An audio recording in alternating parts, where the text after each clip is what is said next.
Welcome friends, travel India audio book में आपका स्वागत है। इस YouTube चैनल में आप भारत के ट्रैवल डेस्टिनेशंस के बारे में ऑडियो बुक के माध्यम से सुन पाते हैं। ट्रैवल ऑडियो बुक सुनने के लिए इस YouTube चैनल को सब्सक्राइब जरूर करें। इस ऑडियो बुक में आप भारत के एक ट्रैवल डेस्टिनेशंस को ऑडियो बुक के माध्यम से सुनेंगे, और वह है संदकफू ट्रैक। संदकफू न केवल पश्चिम बंगाल में सबसे लोकप्रिय ट्रैक है, बल्कि यह पूर्वी भारत में भी सबसे अच्छे ट्रैक में से एक है। 3636 मीटर या 11930 फीट की ऊंचाई पर यह बंगाल का सबसे ऊंचा स्थान है। संदकफू बर्फ की जंगली तात्विक भव्यता का प्रतीक है। यहाँ प्रकृति अपने सबसे अच्छे रूप में है और शीर्ष पर स्थित दृश्य रास्ते में सहन की गई सभी कठिनाइयों के लायक है। उपयुक्त रूप से ट्रेकर्स का स्वर्ग कहा जाने वाला ये शिखर एक सुविधाजनक स्थान है, जहां से कोई भी दुनिया की 5 सबसे ऊंची चोटियों में से 4 एवरेस्ट, कंचनजंगा, मकालू और लाहोत्से को लगातार बर्फ से ढके आंख में देख सकता है। ये ट्रैक अपेक्षाकृत आसान है और अच्छी फिटनेस वाले युवा या वृद्ध लोग इसका आनंद ले सकते हैं। संदकफू तक जीप से भी पहुंचा जा सकता है, हालांकि सड़क की हालत काफी खराब है और जीपें बहुत पुरानी हैं।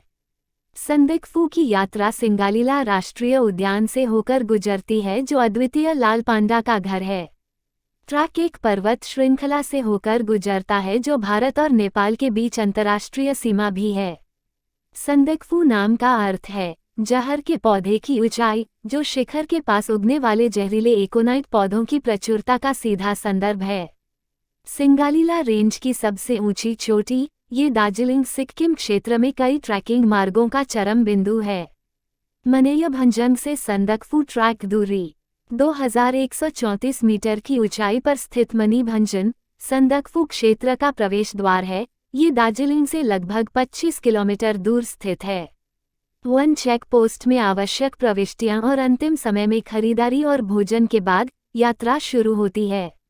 आप मनीभंजन में रात भर रुकने का विकल्प भी चुन सकते हैं और अगले दिन जल्दी यात्रा शुरू कर सकते हैं। मनेयभंजन से संदकफू की कुल दूरी लगभग 31 किलोमीटर है। ये दूरी 2 से 3 दिन में तय की जा सकती है।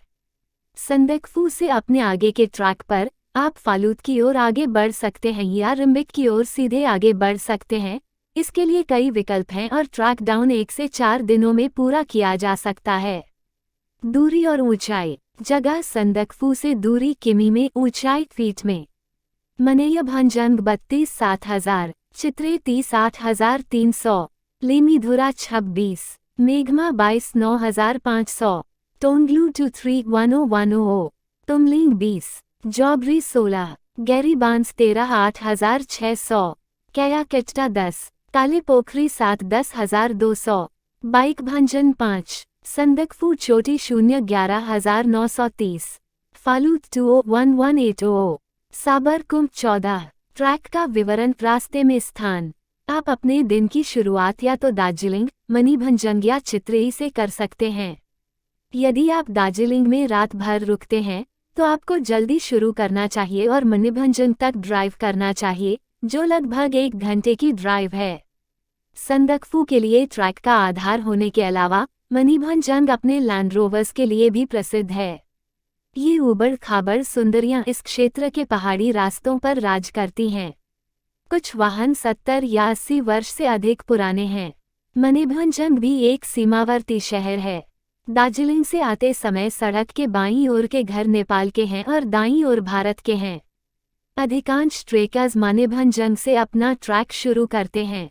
यहाँ कुछ ट्रेकर्स की झोपड़ियाँ और छोटे होटल हैं जहाँ कोई एक रात रुक सकता है। चित्रे। यदि आप ट्रैक की शुरुआत में तुरंत खड़ी चढ़ाई से बचना चाहते हैं तो आप मनीभंजन से कुछ किमी आगे ड्राइव करके चित्रे पहुँच सकते हैं। यह मार्ग देवदार, बच के जंगलों और बांस के घास के मैदानों की हरी भरी हरियाली के बीच काफी खड़ी चढ़ाई से होकर गुजरता है। चित्रे 2530 मीटर तक पहुंचने में लगभग 1.5 घंटे का समय लगता है। जहां तक पूरे ट्रैक रूट की बात है तो आप यहां भारत नेपाल सीमा से होकर गुजरेंगे। सड़क भारत की ओर है और छोटी मानव बस्ती नेपाल की ओर है। यहाँ एक होमस्टे ट्रेकर्स हट भी है। तो कोई रात भर रुकने के लिए चित्रे पहुंचने और यहां से ट्रैक शुरू करने का फैसला भी कर सकता है। चित्रे में एक बड़ा मठ भी है जो देखने लायक है। लेमीधुरा चित्रे से लगभग 3 किलोमीटर आगे लेमीधुरा की छोटी सी बस्ती है। चित्रे और लमेधुरा के बीच आप एक पहाड़ी से होकर ट्रैकिंग करेंगे। यहाँ ट्रेकर्स के लिए गर्म चाय और अन्य सामान बेचने वाली कुछ ही कुटियाएं हैं। मेघमा लेमीधुरा से 3 किलोमीटर दूर मेघमा का स्थान है। यह अपेक्षाकृत बड़ी बस्ती है। रास्ता मेघमा में 2 भागों में बंट जाता है। दाहिना चढ़ाई वाला मार्ग भारत में टोंगलू 3070 मीटर में ट्रेकर्स की झोपड़ी तक जाता है। बाईं ओर का रास्ता नेपाल से होकर गुजरता है। तुमलिंग नेपाल में सड़कें फिर से मिलती हैं। मेघमा में एक बड़ा एसएसबी सुरक्षा एजेंसी शिविर है, एक मठ और एक प्राथमिक विद्यालय भी है। टोंगलू यदि आपने मेघमा में अपने दाहिनी ओर की सड़क ली है तो टोंगलू लगभग 2 किलोमीटर दूर होगा। एक पहाड़ी की चोटी पर स्थित टोंगलू आपको टोंगलू झील पर कंचनजंगा प्रतिबिंब के दृश्य से मंत्रमुग्ध कर देगा। संदकफू जाने वाले कुछ ट्रैकर मुख्य ट्रैक मार्ग से बचते हैं और धोत्रे से शुरू करते हैं जो टोंगलू से लगभग 5 किलोमीटर दूर है।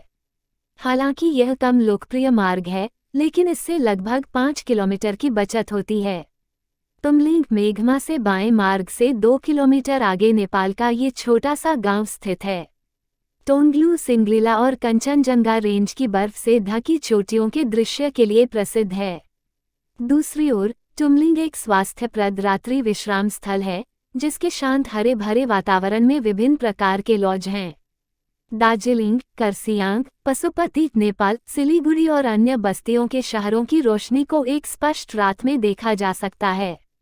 जैसे ही आप सिंगालीला राष्ट्रीय उद्यान में प्रवेश करते हैं, टोंगलू या तुमलिंग से संदकफू की ओर का ट्रैक विभिन्न प्रकार की वनस्पतियों, जीवों और एविफुना से पुरस्कृत होता है।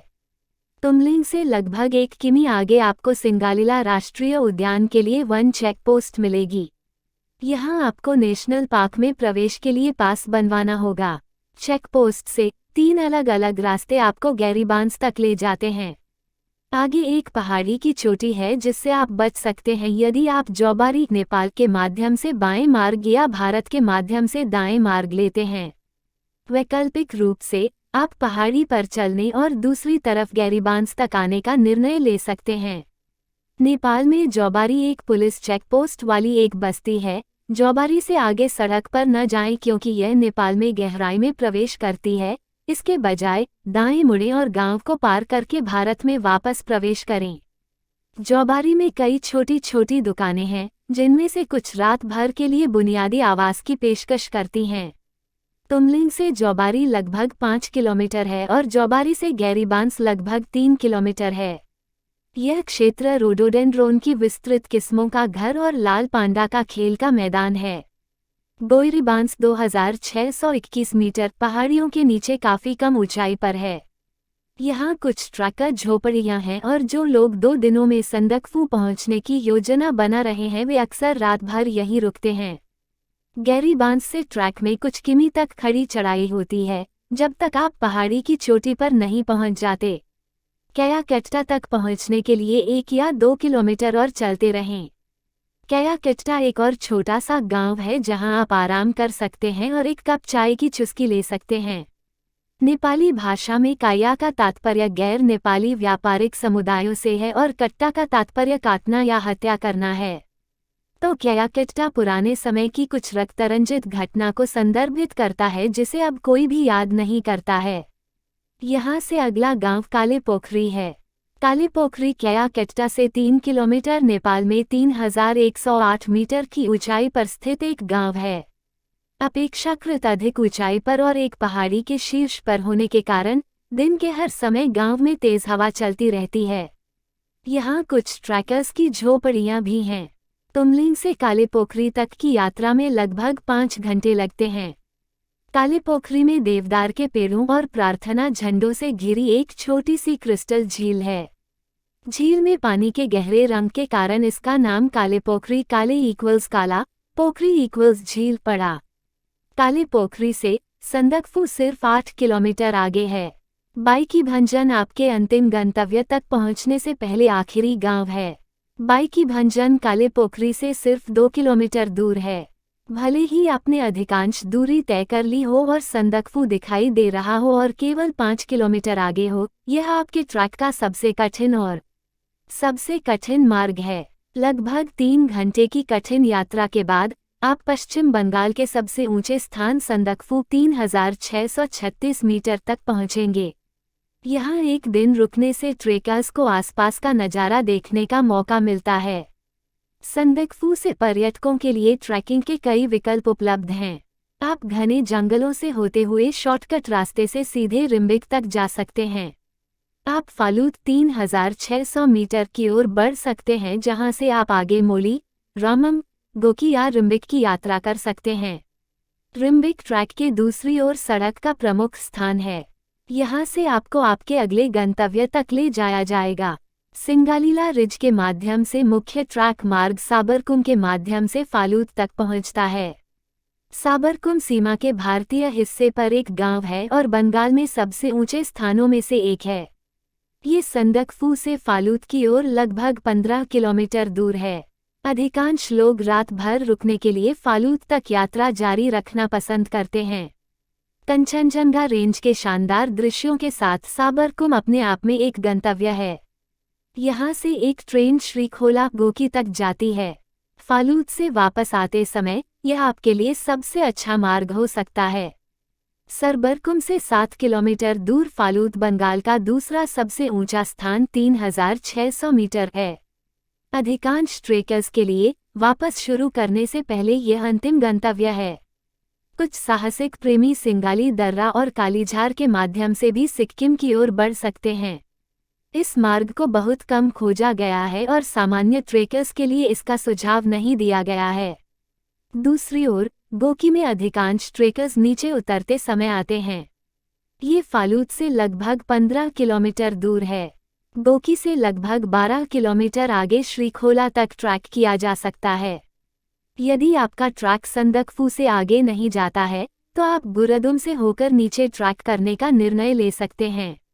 गुरदुम तक घने जंगलों के बीच से सीधा ढलान वाला रास्ता है। दूरी लगभग 12 किलोमीटर है और इसमें लगभग 4/5 घंटे लगते हैं। गुरदुम एक गांव है जहां कुछ ट्रैकर्स की झोपड़ियां हैं। श्रीखोला गुरदुम से कुछ घंटों का सफ़र आपको श्रीखोला तक ले जाएगा। यहीं पर वाहनों की सड़कें समाप्त होती हैं। गुरदुम और श्रीखोला के बीच रास्ते में टिम्बुरे का एक और छोटा सा गांव है जहां कुछ होमस्टे आवास हैं। श्रीखोला से आप रिम्बिक और मणिभंजन से होते हुए वापस दार्जिलिंग या सिलीगुड़ी जा सकते हैं। इसी तरह और वीडियो पाने के लिए चैनल को सब्सक्राइब और शेयर करें।